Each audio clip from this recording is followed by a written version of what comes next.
Estamos de regreso en Hola Deportes Carosi Internacional a través de las pantallas de CDO, el canal del deporte olímpico, de Radio La Clave 92.9 FM y sus distintas plataformas, y también a través de Odesur Televisión.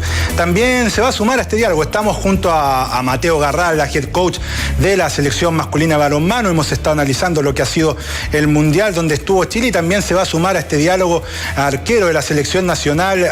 También ya es el head coach de la selección femenina. Me refiero a Felipe Barrientos, quien también estuvo en Egipto. Felipe, un gusto en saludarte. Muy buenas tardes.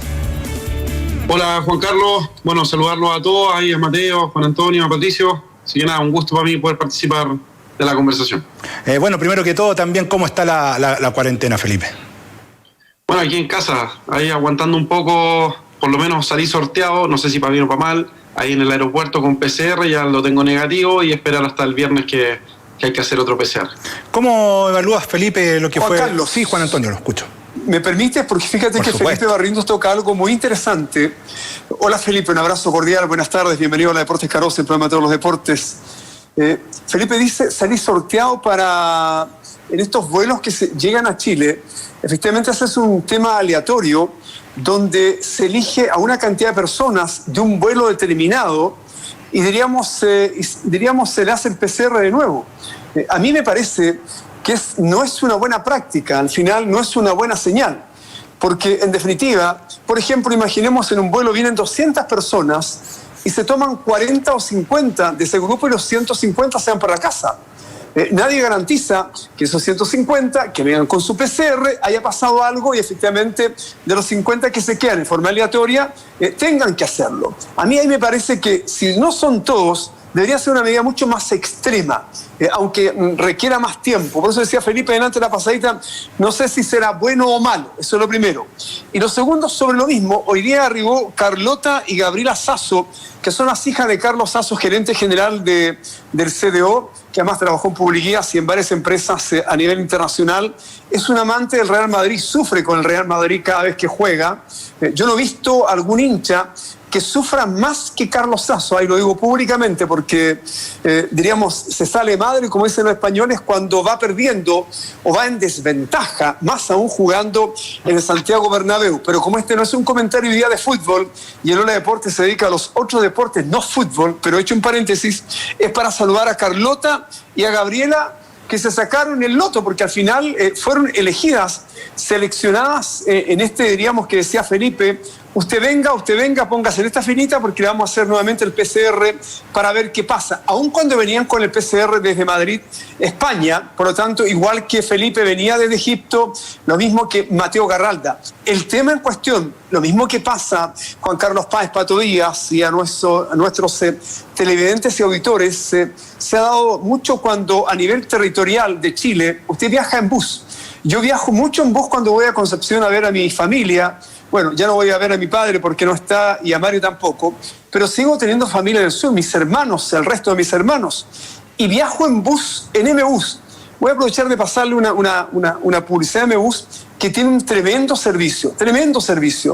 Una empresa que partió muy pequeña y que ha crecido con el paso del tiempo y han sido extremadamente responsables, pero también tirón de orejas, porque no solamente lo hace M-Bus, sino todas las empresas. Cuando usted va camino a Concepción, el control que se hace en Santiago y a la salida de Santiago del MinSal y el tema sanitario es extremadamente riguroso.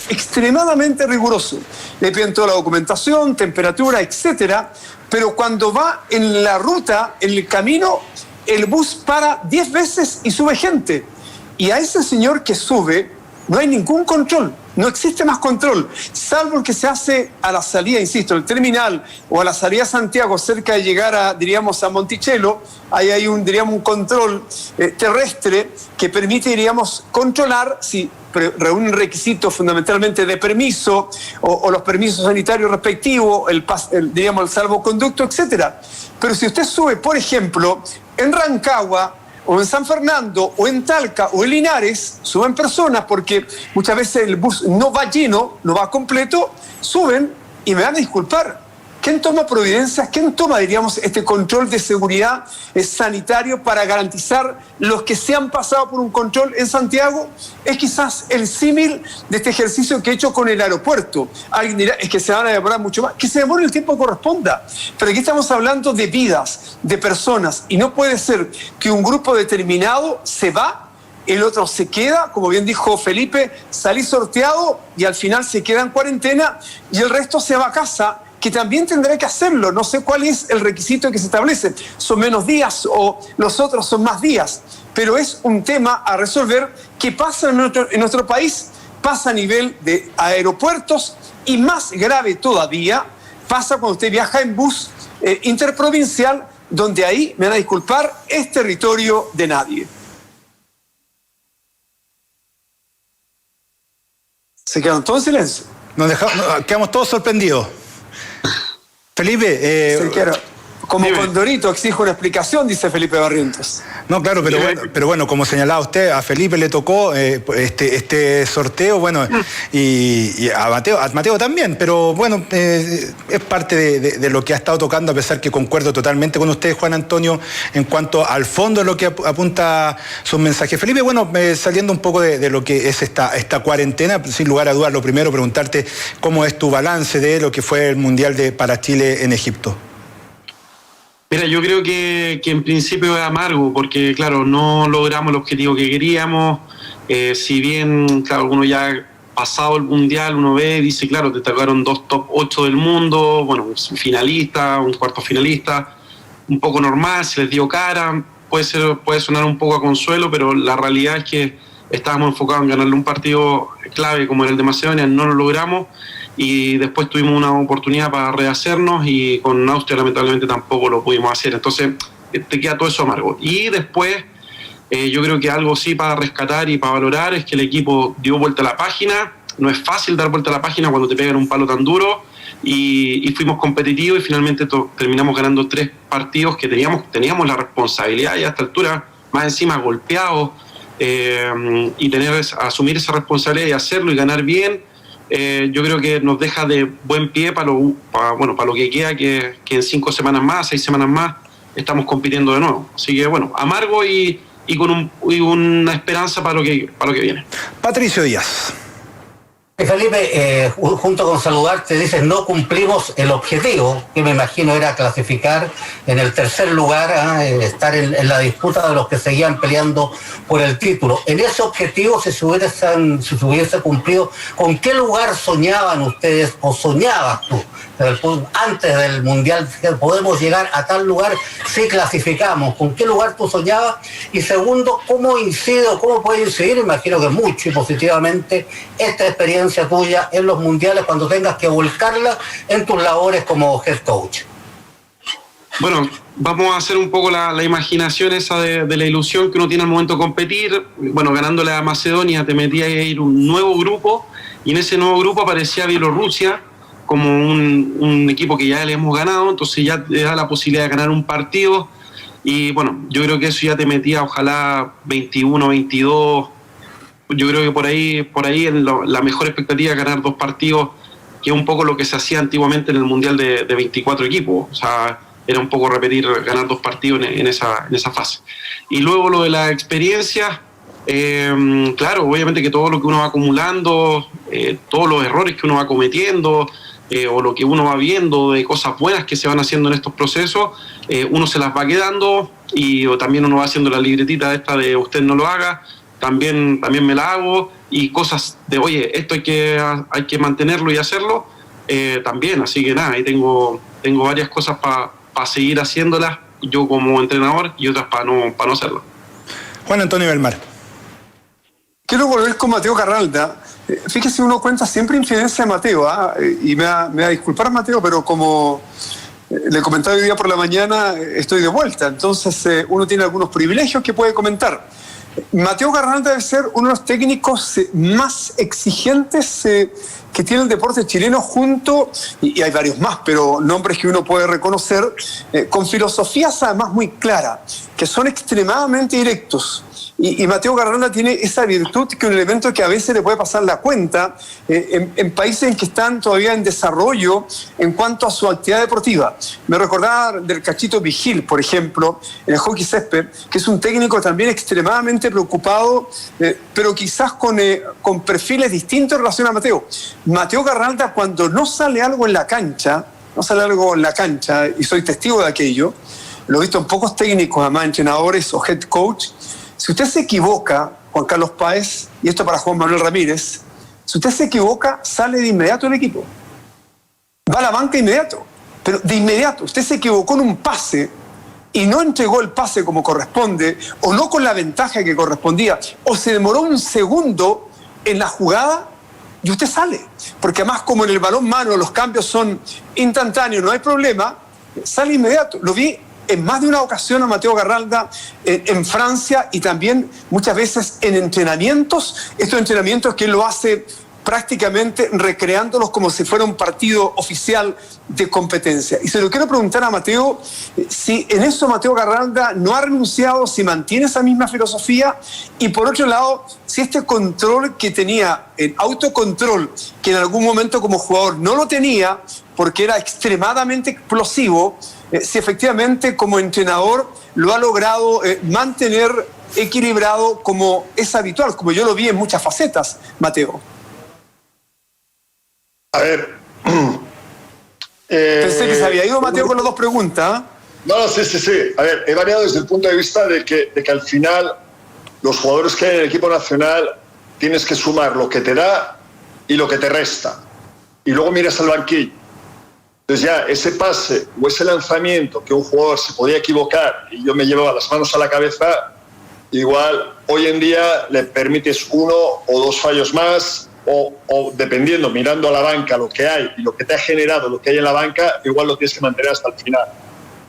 Con el error no soy en absoluto transigente en lo que tiene que ver el sistema de juego y en la capacidad que tiene un jugador.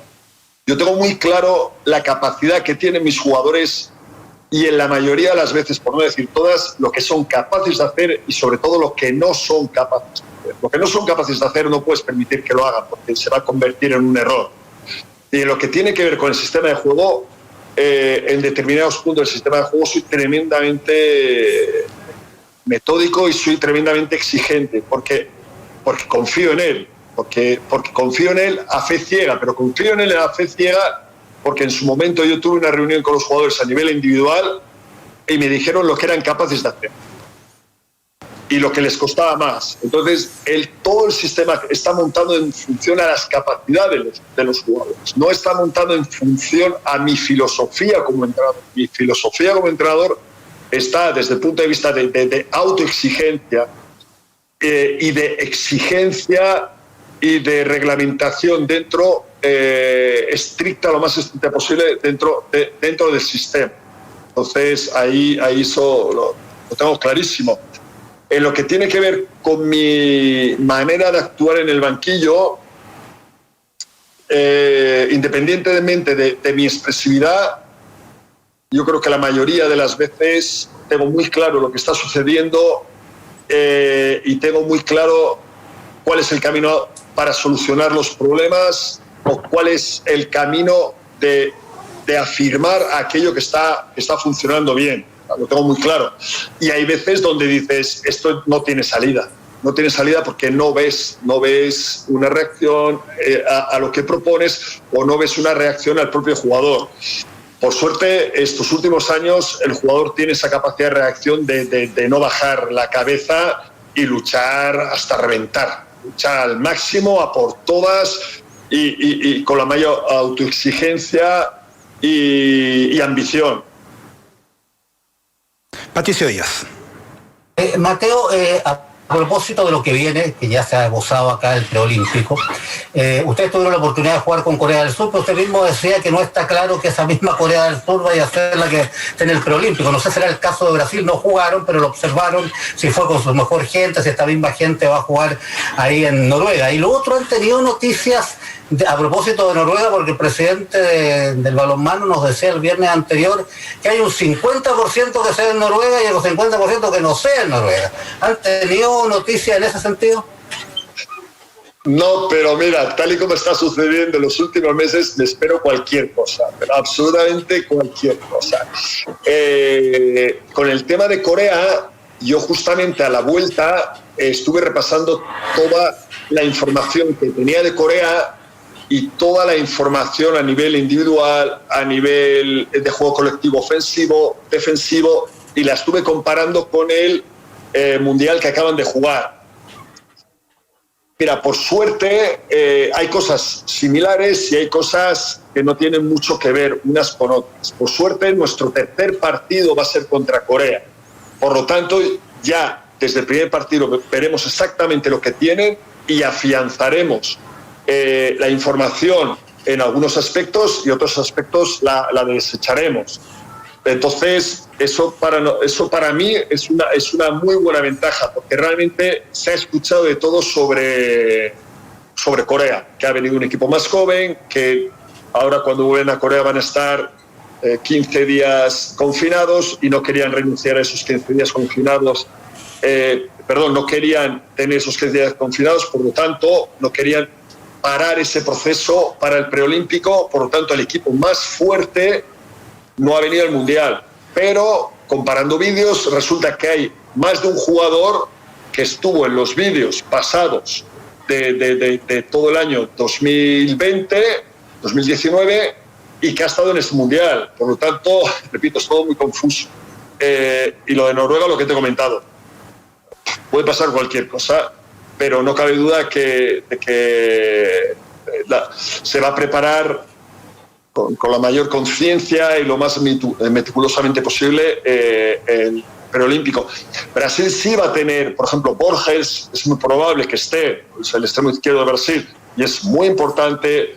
El defensor central de Brasil no estuvo también por tema de COVID y es un jugador realmente muy importante en Brasil, pero bueno, son jugadores que los tenemos estudiados y no creo que varíen mucho, no van a variar apenas mucho de lo que ya conocemos de ellos y de lo que ya tenemos almacenado como información. Felipe, en tu respuesta anterior señalabas que habían algunas cosas que rescatar pensando en lo que va a ser el preolímpico. ¿Qué sientes que se rescata de Egipto 2021 proyectándolo al preolímpico a parecer y hasta el momento en Noruega? Mira, yo creo que lo primero que nos deja, bueno, que estaba escuchando antes a Mateo, creo que las sensaciones ofensivas son muy, muy buenas. Y lo otro, respecto a una debilidad y una fortaleza a la vez, es que tenemos un muy buen 7 inicial, o los 6 del campo están muy bien. Y al ser un torneo más corto, yo creo que eso también nos ayuda y nos da una posibilidad de que los jugadores se mantengan mejor físicamente para estos 3 partidos. Aparte que, si sacamos cuenta, al final son 2 partidos, porque lo de Noruega ya es más jodido. Y aparte que necesitáis ganar 2 para estar en los Juegos Olímpicos. Entonces, yo creo que la parte ofensiva creo que nos deja muy, muy tranquilos y yo creo que el toque oportuno, independiente de las cosas que podamos llegar a plantear de por qué o por qué no, se estuvo a buen nivel, a nivel defensivo y a nivel de portería. Creo que es justo el momento para apretarnos y ajustar las cosas que hay que ajustar para que eso nos dé ese respiro o ese margen que necesitamos para los partidos, porque jugar a 30 goles con esta gente es muy, muy difícil y tenemos que meter la portería nuestra en 25 o 26 goles como máximo. Entonces, yo creo que ese toque de atención y la tranquilidad de los goles es lo positivo que podemos sacar. Juan Antonio. Fíjate, Felipe, que he sido, y Mateo, un crítico permanente, y no por un tema de disposición, sino que siento que cuando los países empiezan a naturalizar a deportistas y fundamentalmente en deportes colectivos, porque en lo individual uno tiene un análisis quizás un poco más benevolente y generoso, pero los deportes colectivos, cuando tienes un plantel de 12 jugadores y la mitad, 6, son extranjeros nacionalizados, express, como llamo yo. Lo quiso Qatar en su momento Mateo Garralda el 2017, usted lo vio, lo vimos in situ. Yo no sé qué pasó en este mundial, si se mantiene o no la línea, si esa línea tan delgada que en algún momento se manifiesta, si la Federación Internacional de Handball, la IHF, ha hecho algo al respecto, o solo, diríamos, si usted cumple con los requisitos de tiempo y forma, aunque sean breves los plazos, a diferencia que en Chile son 5 años para, diríamos, adoptar la nacionalidad chilena, y otras por gracia, y por gracia también, diríamos, tienes que demostrar haber sido una persona que contribuye a un sector, a una, diríamos, a una ciudad o sencillamente al país. Ser un hombre extremadamente generoso. ¿Qué ha pasado con este mundial? Si efectivamente pasó una vez más el límite de lo que se cuestionó en el Mundial de Francia, donde algunas selecciones que tienen muchos recursos económicos reclutan jugadores, les pagan muy bien, los tiene 6 meses antes o un año, pero prácticamente no están ese año en el país que representan y van prácticamente para la competencia. Mira, a nivel legislativo no te podría decir exactamente si ha cambiado o no. Lo que sí te puedo decir es que Qatar ha seguido nacionalizando jugadores. Eso sí te puedo decir. Pero no sé si lo ha tenido que hacer 2 años antes o 6 meses antes. No sé si ha cambiado. Yo entiendo que no. Que si hubiera cambiado la legislación lo hubiéramos sabido. Porque al final son, ¿cómo se dice? Son informaciones que salen de la IHF y salen públicamente, no son informaciones que se oculten en absoluto. Entonces, repito, yo entiendo que no ha cambiado la legislación y también sé que Qatar ha nacionalizado. ¿Y cuál es la visión de ustedes, tanto suya como la de Felipe, sobre esa materia? Mira, a mí me parece muy triste que se tenga que nacionalizar o que se nacionalicen jugadores o deportistas para conseguir medallas. Entiendo que políticamente pues se pueda plantear, pero yo como deportista lo encuentro triste. Como también sé de jugadores que se han ofrecido a países para ser nacionalizados y así poder competir con ese país a nivel internacional. Eso yo lo sé. También me parece muy triste. Cada uno lo venderá a su manera, pero yo lo veo desde el punto de vista del deportista de alto nivel. Chicos, si no llegas, pues esfuérzate más. Mira, yo creo que en ese sentido lo importante es que esté regulado. O sea, yo creo que eso es fundamental, que esté claro las posibilidades que uno tiene para cambiarse o no cambiarse. Y lo otro, yo creo que es fundamental también, es que si tú ya jugaste una vez por un país, o sea, eso ya te liquida para otro. O sea, porque es diferente a que si tú eres de una nacionalidad y nunca tuviste la oportunidad en tu país, y estás al nivel de otra, y te consideran porque te formaste ahí, porque estás trabajando ahí, no sé, un montón de tiempo, puede llegar a ser. Y, por ejemplo, algo que yo ya estoy viendo como head coach de las damas, es buscar gente de hijas de chilenos o hijas de chilenas que estén en Europa con formación europea. Claro, por ejemplo, ya tengo una deportista que es noruega, pero que ahora en enero o en febrero recibe su nacionalidad chilena, y claro, nunca la hemos formado nosotros, pero la podemos llegar a captar. Entonces, creo que hay que ponerlo bien en lo de Qatar está fuera de contexto. O sea, eso fue algo vergonzoso, como dice Mateo, pero bueno, hay otras opciones más decentes, por decirlo así. Perdón, recordemos. No solo está Qatar, no solo Juan Carlos está Qatar, hay otros países también, diríamos, países árabes que apuestan por los petrodólares que ponen en la mesa y que te garantizan, como dice Mateo, que es vergonzoso, es penoso, porque al final están comprando jugadores para el evento específico. No es un tema como tú planteas, Felipe, que efectivamente puedes tener, diríamos, un familiar que sea, diríamos, un vínculo sanguíneo en alguna generación y pueda representar a un país determinado, sea España, sea Egipto, sea cualquiera. Acá no. Acá el caso Qatar compró jugadores, nacionalizó jugadores de acuerdo a la legislación vigente, que se entienda bien, no estoy diciendo que han hecho trampa, sino que con la legislación vigente que tiene la Federación Internacional y que parece que desde ese punto de vista no es muy depurada y que al final permite, y va en desmedro también de los países más pequeños que se esfuerzan en demasía, insisto, como señala Mateo, y que al final se produce, Felipe Barriento, una desmotivación.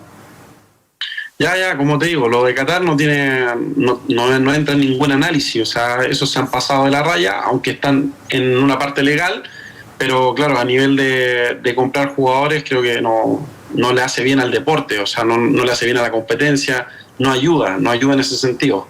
Pero en cambio lo otro, lo que yo te planteaba de buscar alguna conexión en países donde te forman un poco mejor, o hay una mejor estructura, yo creo que eso nos puede ayudar incluso hasta nosotros mismos. Mateo está preparando una chequera, dice, para el próximo Mundial, a ver si, diríamos, tiene algunos ceros a favor para poder empezar a comprar jugadores extranjeros. Le voy a pedir tanto a Mateo como a Felipe Barrientos por el cariño, la confianza, a ver si lo tenemos unos minutitos más, porque han llegado consultas también de gente que los vio en el Mundial, que disfrutan con ustedes. Felipe, usted es un ícono de la selección chilena, hoy día también está en calidad de entrenador, de head coach, y tiene además un maestro al lado suyo que es Mateo Garralda. Si usted le suma el temperamento de Mateo Garralda, más la tranquilidad suya, me parece que hacen un mix perfecto, ¿ah? Porque esos son como los elementos que uno tiene que combinar en algún momento. Así que lo voy a pedir a Mateo, si es posible, Mateo, y a Felipe tener los 10 minutitos más, porque hay preguntas que han llegado y que sería interesante que ustedes como protagonistas en Egipto, y que también me cuente, Felipe, si fue a las pirámides. Eso es como, yo me vestí de beduino cuando estuve en el 97 en el Mundial de Fútbol de varones, con Vladimir Vigorra a la cabeza de esa selección. ¿Se recuerda, Pato Díaz, con estos jugadores de la Católica? Los hermanos Álvarez, Claudio Maldonado, Milosevic y varios más estaban en esa selección con Vladimir Vigorra. Historias que son espectaculares. Me imagino que algo habrán hecho o no salieron a ningún lado, se quedaron solo en el hotel. Después de la pausa nos van a comentar Mateo Garralda. Mateo nunca sale. Felipe, no sé, pero el resto, lo más probable es que alguna vuelta dieron para conocer esa enigmática ciudad del Cairo Bajo o bien el Cairo Alto. Pausa y volvemos.